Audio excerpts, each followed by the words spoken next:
So hey guys, and welcome back to another episode of Ames's Corner. How you all doing out there? So I want to start off by saying thank all you who contributed to Project Charity.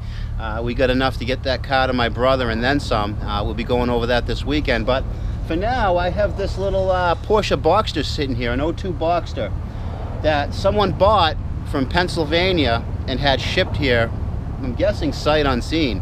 I believe he called up, asked about the car, and he didn't even know what it looked like, I guess. Asked us to make sure it was what it was supposed to be. But everything I'm seeing shows the hallmarks of how not to buy a car from far away, especially not a sports car like this. So anyways, the Porsche Boxster 02. These are kind of cool cars. The first, this has the 2.7 liter. You can get these in a 2.5 and a 3 liter and the 2.7. So this is middle of the road. The engine in this is Porsche's first liquid-cooled midship mounted engine in any of their cars. Kind of a neat little fact about it. And this one here looks like it's had a very rough life. It has all the hallmarks of being at an auto auction. These are all auto auction numbers on it. The fact that this didn't sell at the auction and someone actually had to ship it up tells me right away that it's got a big red flag. Now, if this was worth what I don't know what they paid for it, but if it was worth what they could be worth, then it probably should have sold like hotcakes down there. And it only has 79,000 miles on it, and it is in pretty sad shape for a car with this few miles. So right off the bat, I see that it definitely wasn't really maintained very well, wasn't really cared for, and whoever drove it had some pretty poor automotive spatial awareness skills kicking.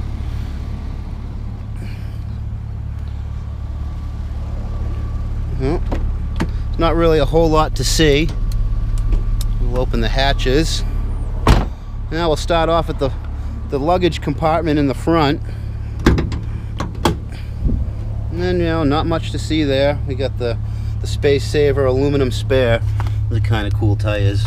Not really going to break it out of there. Looks like it's got the Porsche CD changer. Who uses those anymore? And then under the hood, or the trunk, not really a whole lot to look at. Right off the bat, an empty quart of antifreeze. So it's probably leaking coolant. Otherwise there'd be no need for that. Oil, dipstick, we'll look at that later. So not really much to look at out here. So why don't we mix this up a little bit. We'll go on the road test first and see how this thing drives. But when I started it up, first thing I noticed, and I don't know if this is going to pick up on camera. Let me hold this thing right about 1900 RPMs.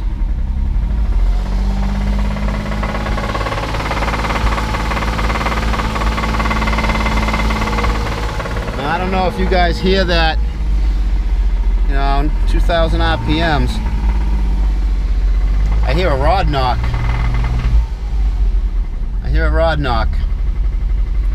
So, 80,000 miles. Someone just bought this car thinking they were getting a great deal, but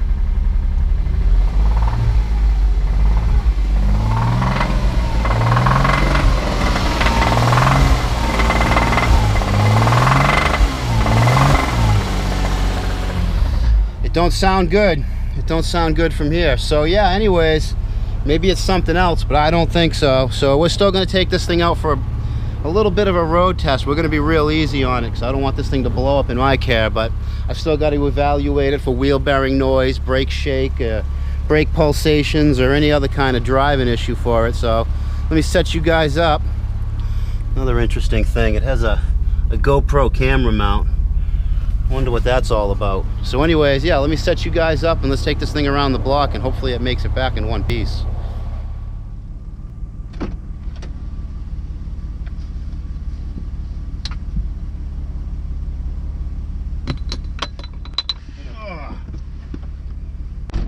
All right.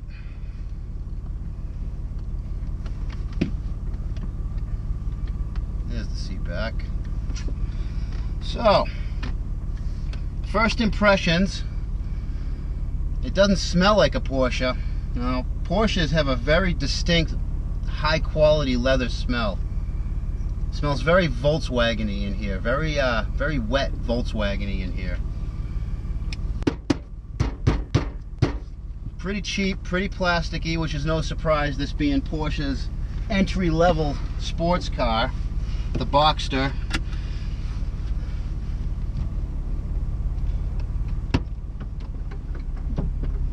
Heavy clutch. Almost feels like a cable clutch. I wouldn't be a bit surprised if it is.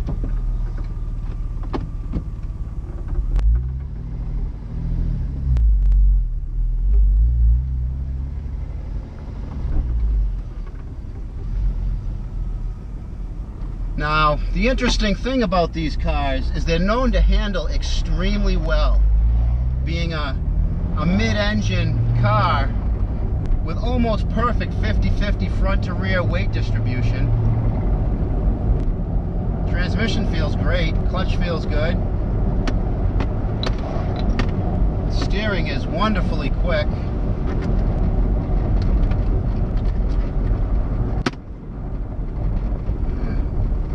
It's like the previous owner. A lot of perfume bottles and makeup.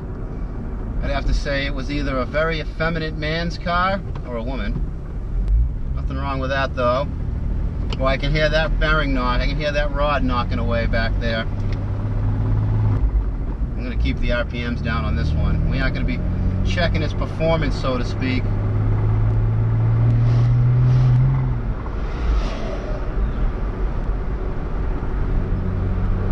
Oh, it handles very well. Nice and tight cornering.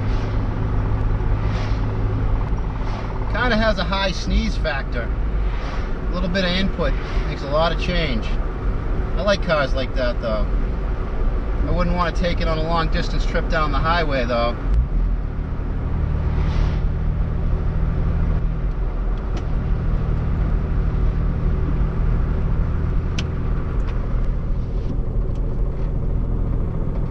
Just hear that knocking.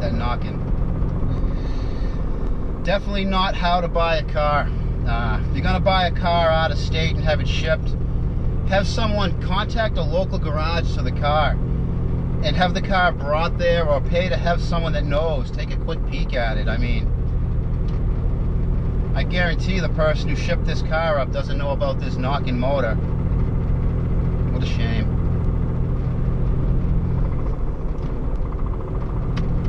Real cozy, a little bit on the uncomfortable side.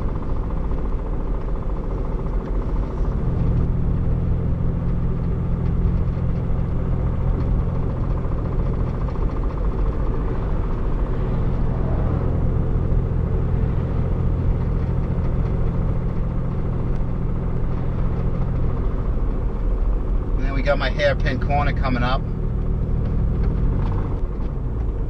Not really going to match any RPMs to the gear. I don't want to stress this motor out any more than I have to.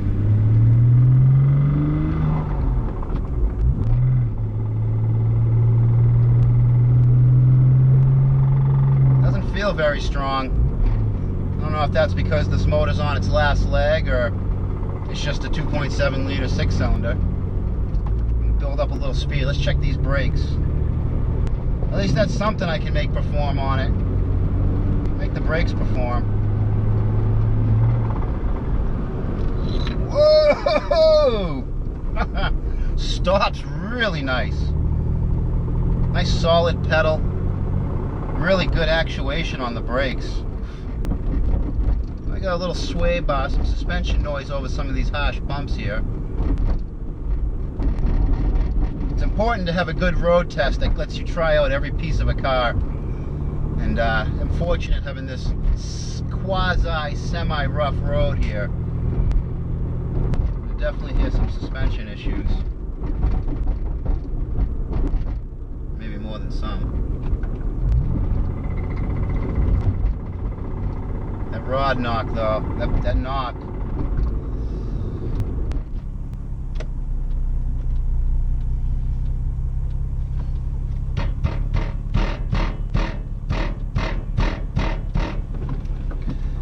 Now, rattly, very cheap, very rattly feeling.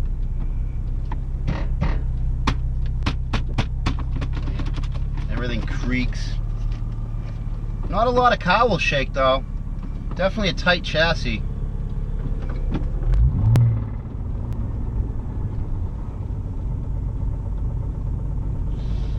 Just listen to that knock.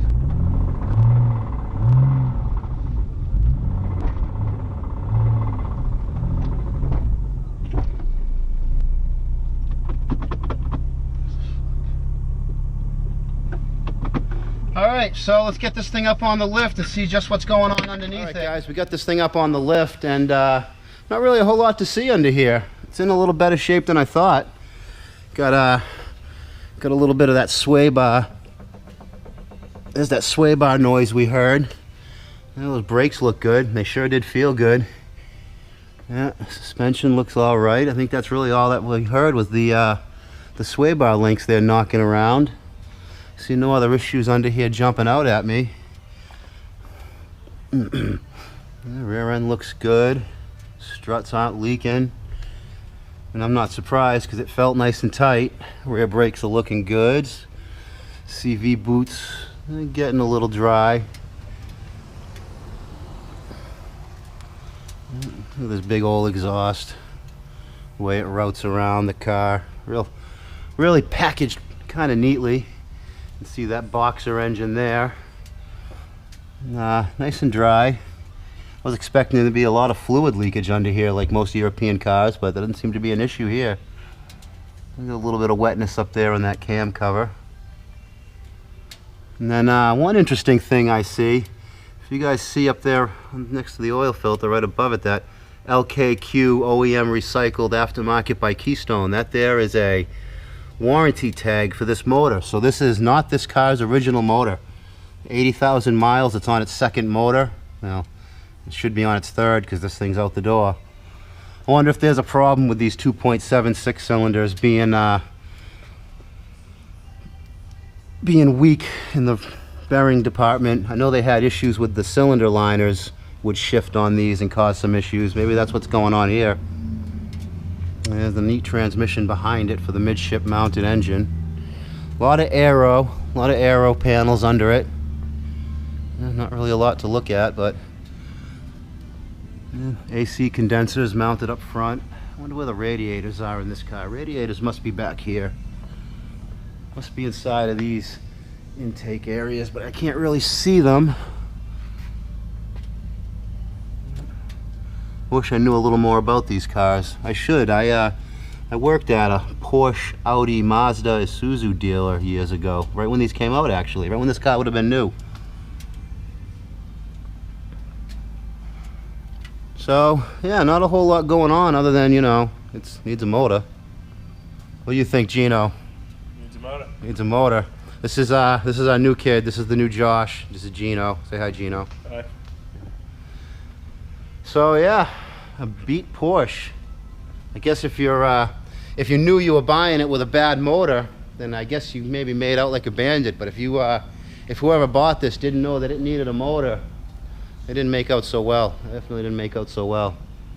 So anyways, let's get this thing off the lift. Let's get this thing out of here. Enough of this thing wasting up our bay, because there isn't anything we're going to be able to do to save this one. So why don't you put her down, Gino? And let's go outside for a second and talk about this. Alright guys, I just got off the phone with a customer. I actually figured I'd have to give him a call myself to give him the bad news. And just like I predicted, he bought this car offline, sight unseen. Was told it was a perfectly fine car, and it turns out it totally isn't. He paid $4,000 for this car. He thought he was getting a deal, but now he needs a motor. And in talking to him, he says he's stuck with it and he's going to fix it. So we're going to be putting a motor in this car. So I guess, you know, we get to play around with a Porsche, and maybe in the upcoming videos we'll definitely be doing the transplant of this power plant, and then maybe we'll be able to get a proper test drive in this car. But anyways, until this weekend, until maybe Sunday, we'll get Project Charity in. We'll get going on that, and then in the next couple weeks we'll get this thing in and ripped apart and see what it's like to do an engine in a Porsche. Mid-engine in a Porsche. So anyways, guys, on that note, have your cars looked at before you buy them, please. I don't want to have to give these calls to anybody else. And until next time, keep it out of the cabbage. We'll get this one out of the cabbage too.